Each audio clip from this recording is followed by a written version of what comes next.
Jadi kuda itu ada istilahnya kuda pinter itu ada. Sebagaimana kuda itu kebaikannya tetap sampai hari kiamat, maka keberadaan kuda pun juga ada sampai hari kiamat. Pasti ada hikmah yang besar kenapa Imam Syafi'i dengan kecerdasannya, dengan kefakihannya, dengan kekuatan hafalannya, beliau juga dikenal sebagai orang yang ahli memanah dan berkuda.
Bismillahirrahmanirrahim. FKAM Podcast, hangatkan hati, hangatkan pikiran.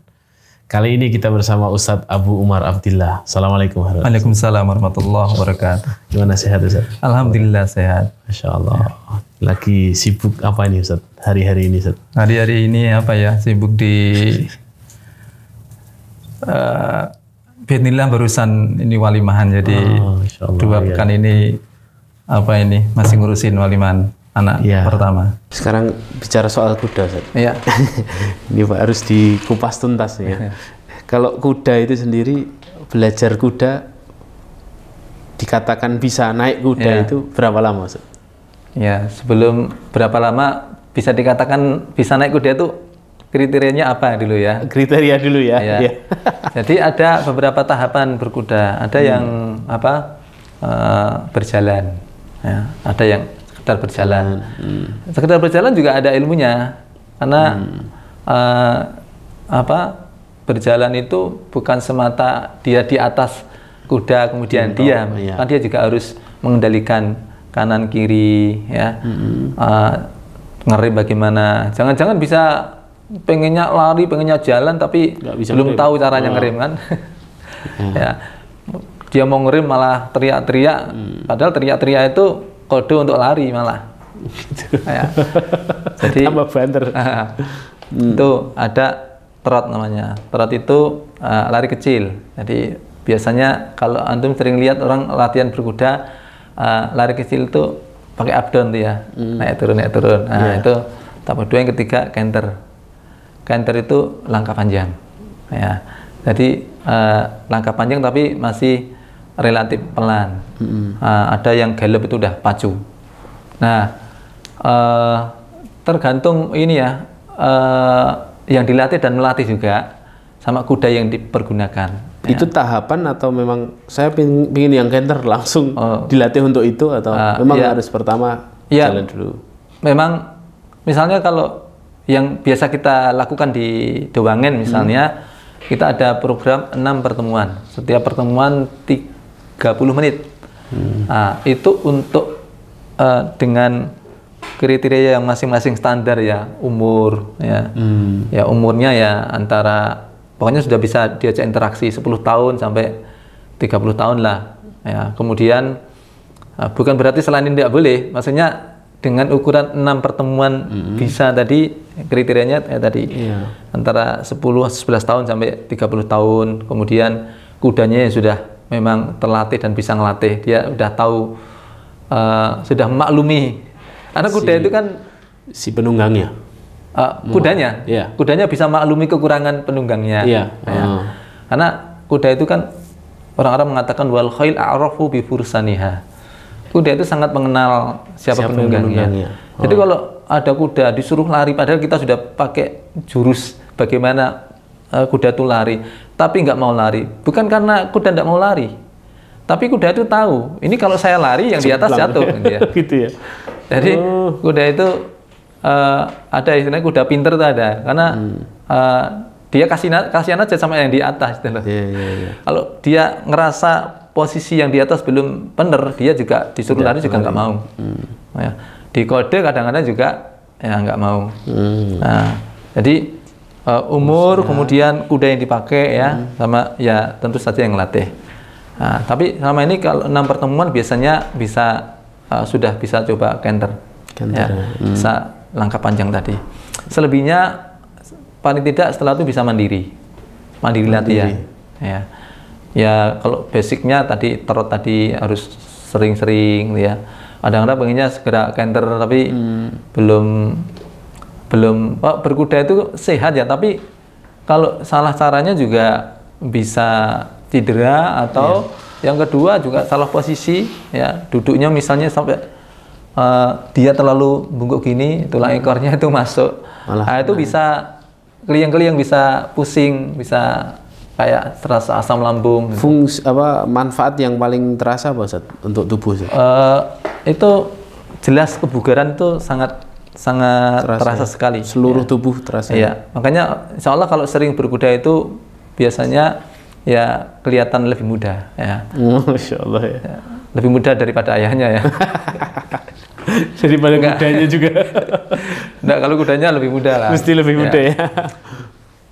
Tapi karena memang dia tuh kan berkuda ngelatih suspensi, peredaran darah juga semua lancar, kemudian juga otot-otot, memori ototnya dan sebagainya itu semuanya, apalagi tadi simetris ya. Itu untuk kesehatan sangat, setidaknya kalau biasa berkuda ya insya Allah jarang itu dikit-dikit flu, dikit-dikit sakit, itu lebih terjaga ya, kesehatannya. Iya. 6 pertemuan itu bisa bisa mengendalikan kuda sendiri. Iya, insya Allah. Bisa keluar. Ya. Biasanya ya kita kalau setelah 6 pertemuan itu bisa canter, 6 putaran bisa canter dengan stabil ya. Nah, itu baru bisa nanti ikut trekking. Trekking yang keluar. Tapi itu ya. Trekking itu yang keluar, tapi memang harus dijaga. Di samping juga pakai helm, kemudian walaupun kita di tempat-tempat yang sepi ya, itu yang mini trekking dulu, biasanya yang 8-10 km. Ya. Baru nanti ya seiring dengan banyak latihan. Hal itu bisa didapatkan di Dewangin ya? Bisa didewangin. Baik memanah maupun berkuda. Memanah ada kelasnya sendiri. Ya, ada kelasnya. Ya. Kemudian berkuda juga ada. Ada yang kelas anak-anak, dewasa, ada semua di situ. Ya. Kalau kuda sendiri harganya berapa, Ustaz? Wah, itu. Ya. Bertingkat kalau sama saya mungkin ya. Jadi kuda itu harganya itu ada terkait dengan jenisnya. Ya. Lokal, ada yang sudah keturunan ya. Wamblat ya, ada wamblat sama lokal, nanti disebutnya G1, generasi 1 ya. Nanti wamblat, kemudian dengan G1 jadinya G2 dan seterusnya. Itu juga mempengaruhi harga. Wamblat tadi itu apa? Ya kuda bule lah. Kuda bule dari luar gitu ya. Dari luar. Ya. Itu yang tinggi-tinggi itu. Ya.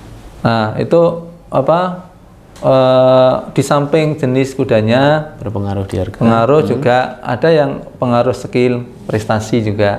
Terutama di dunia untuk yang pacu sama jumping itu prestasi itu sertifikat itu diberikan atas nama kudanya. Bukan si penunggang. Bukan penunggangnya.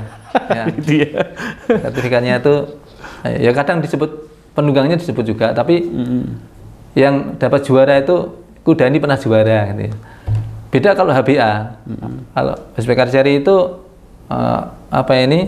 archernya yang didapat poin itu tidak ada sertifikat untuk kuda ini pemenang HBA itu enggak. Yeah. Ya, karena yang lebih aktif kan apalagi targetnya terkait dengan kalau lomba berkuda yang dinilai apanya Ustaz? Pacu kudanya atau? Ada bermacam-macam, ada dressage tuh yang untuk nari ya. Jadi jangan sampai salah beli nanti kayak ada film itu dia biasa lihat lomba lari kuda itu ya, kuda pacu itu ya. Hanya dia juga pengen dia beli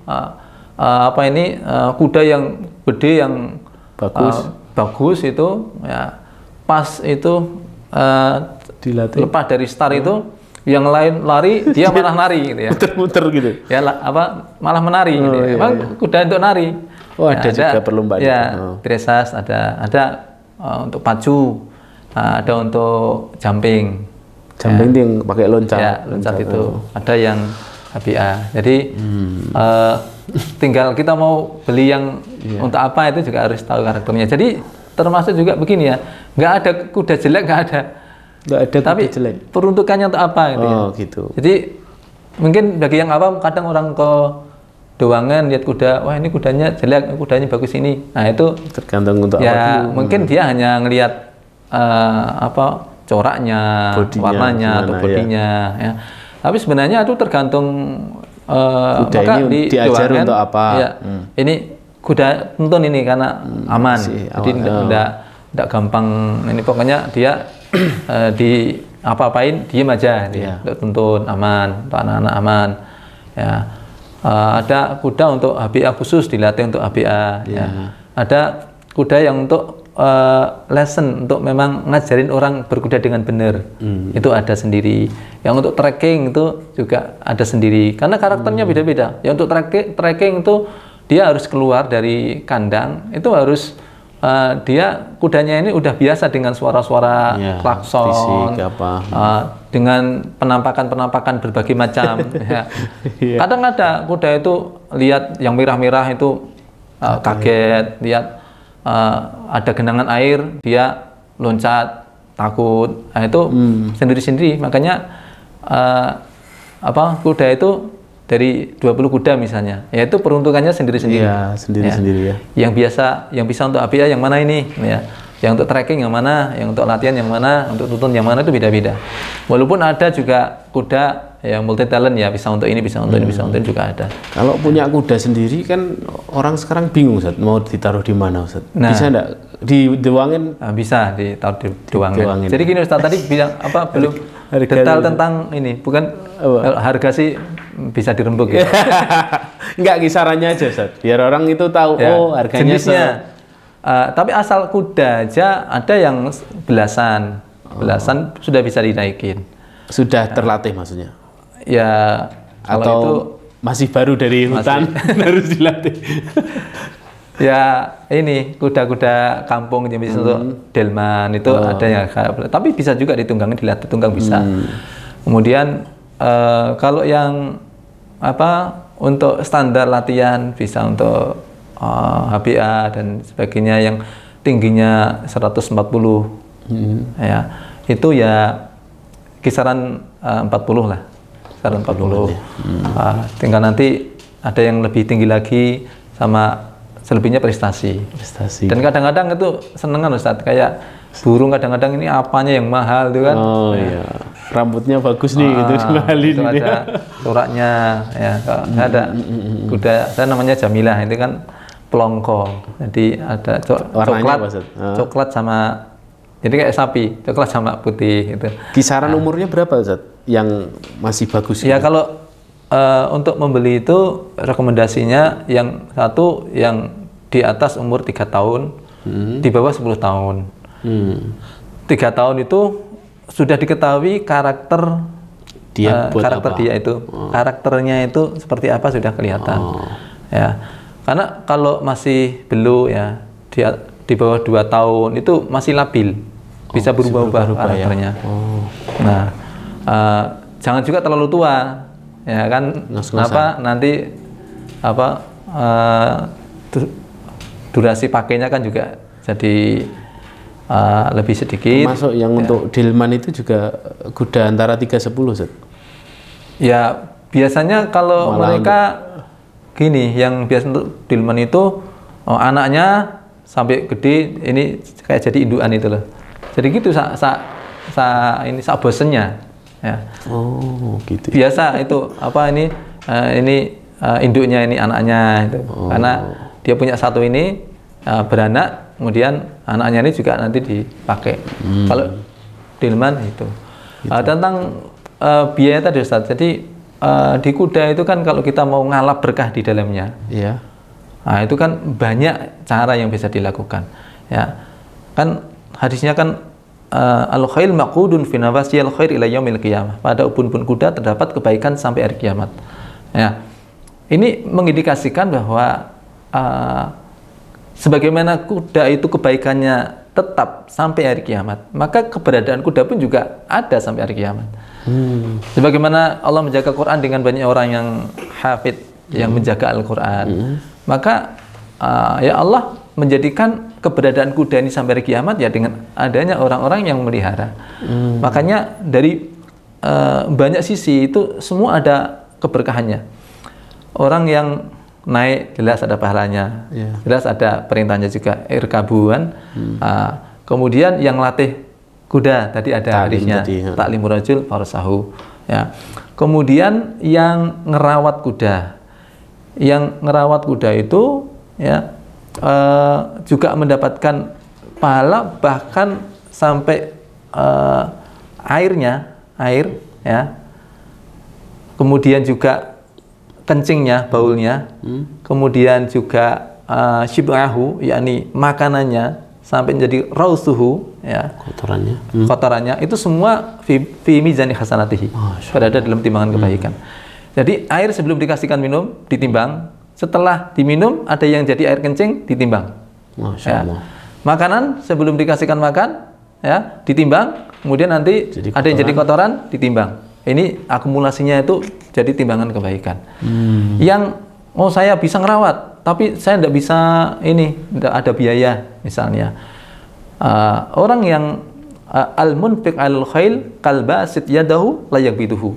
Jadi orang yang berinfak untuk kuda itu seperti orang yang berinfak dan tidak melepasnya lagi, tidak menggamnya lagi. Artinya apa? Dia terus-menerus dianggap berinfak. Ya.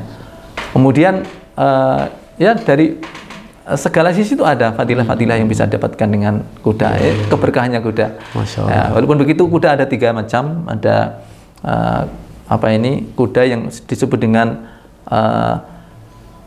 lahu ajrun, kuda yang pemiliknya akan mendapatkan pahala, ya ini yang ditambatkan fisabilillah.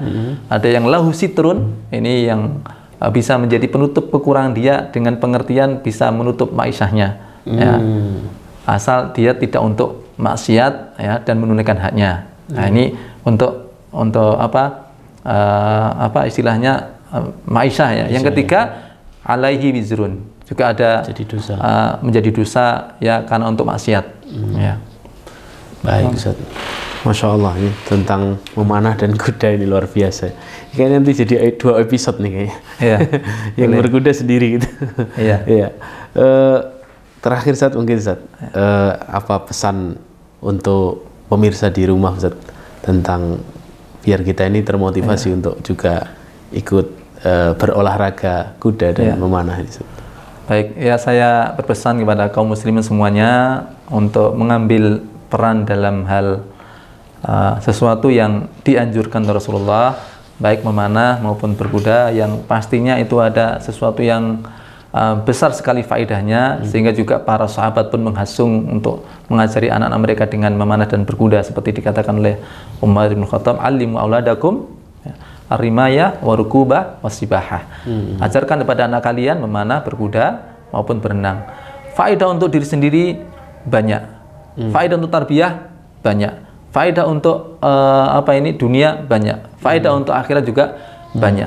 Dan jadikan ini juga menjadi hobi antum dan hobi anak-anak antum juga, sehingga bisa menjadi perekat komunikasi antara orang tua dan anak. Biasanya orang sekarang sudah susah hubungan antara orang tua dan anak itu, komunikasi putus dan sebagainya, hilang sinyal. Tapi kalau hobinya sama, ini bisa menjadi untuk mempererat, memperbaiki komunikasi antara orang tua dan anak. Dan terakhir, pasti ada hikmah yang besar kenapa Imam Syafi'i dengan kecerdasannya, dengan kefaqihannya, dengan kekuatan hafalannya, beliau juga dikenal sebagai orang yang ahli memanah dan berkuda. Ya, dan ini sebenarnya jadi acuan saya kenapa memanah berkuda untuk anak-anak saya, karena tokoh yang diantara yang kami sangat ini Imam Syafi'i. Di umur balik beliau umur 14 tahun itu sudah hafal Quran, sudah hafal Al-Muwatta, sudah fasih bahasa Arab, dan tidak lupa mahir memanah dan berkuda. Jadi ini diantara target saya untuk anak-anak saya. Semoga juga menjadi manfaat untuk keluarga semua dari kaum muslimin dengan adanya keberadaan olahraga memanah maupun berkuda. Allah alam shawab. Masya Allah, jazakumullah khair Ustaz atas wawasan yang diberikan di kesempatan kali ini. Ini insya Allah setelah ini pada kedewangan semua. Wah, alhamdulillah. Ya, walaupun mampir dulu ke restonya. Ya nggak apa-apa. Paling tidak melihat gitu ya. Ya, di samping manah perlu mamah juga ya. Manah dan mamah. Ya, berarti kurang satu lagi Ustaz. Kolam renangnya dibikin di sampingnya lagi. Ya kalau itu kan ada nggak rencana itu? Tetangga. Oh, tetangga aja ya. Pagi-pagi. Ya. Baik, terima kasih banyak Ustadz Abu Umar Abdillah sudah menyempatkan hadir di studio kami. Semoga senantiasa diberi kesehatan Ustadz. Amin. Keberkahan dalam dakwah dan dalam segala aktivitasnya. Barakallahu fikum. Demikian podcast kali ini. Assalamualaikum warahmatullahi wabarakatuh. Waalaikumsalam warahmatullahi wabarakatuh.